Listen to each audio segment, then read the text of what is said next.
House, Senior Economist with Wells Fargo's Corporate and Investment Bank.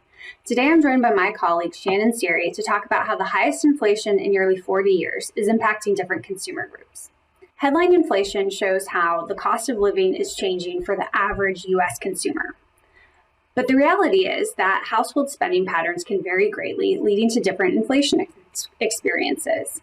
So we constructed our own measures of inflation for different consumer groups. Shannon, what did we find?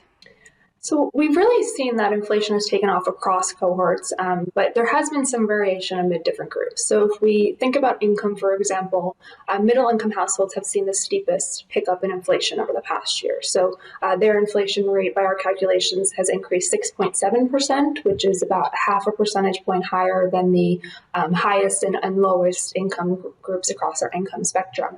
Now, price gains in this group have really been tied to a pickup in transportation costs, where middle-income households spend more of their budget. So things like used autos and gasoline, where prices have really picked up quite robustly over the past year.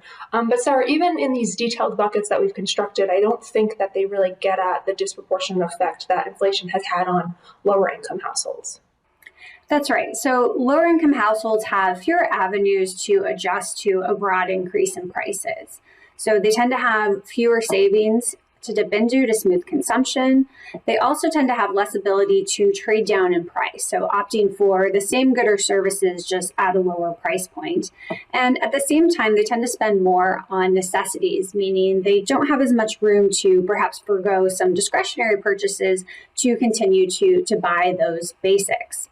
Now, we also think that the measured rates of inflation in some ways don't fully capture the experienced degree of inflation lower income households have seen because of the way housing costs are treated in the index.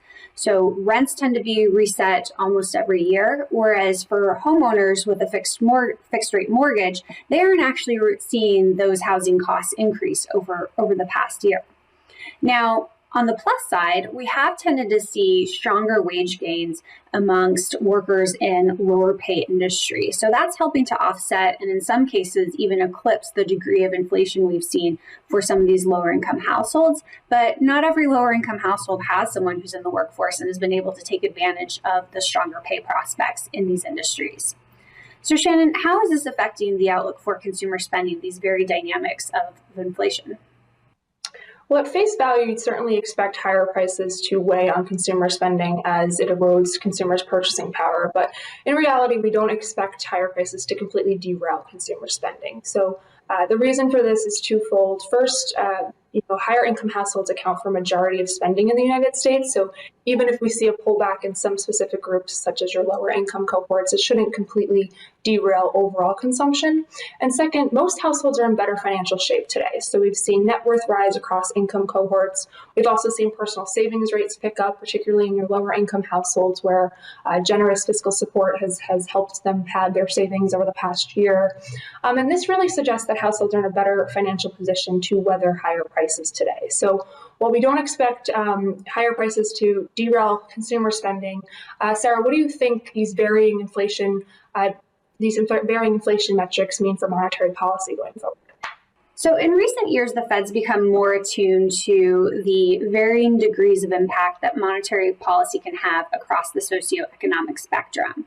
Now, a lot of that conversation in recent years has been focused on the labor market, but if that extends to inflation and the fact that lower income households have been hurt disproportionately by the elevated degree of inflation that we've seen, we think that probably gives the Fed a bit more resolve in tackling the current inflation environment and actually tilts the scales in favor more towards tighter policy. Well, Shannon, thank you for joining me and helping break down the impact of inflation across different consumer groups. From all of us at Wells Fargo, thanks for tuning in to our latest Economic Insights video.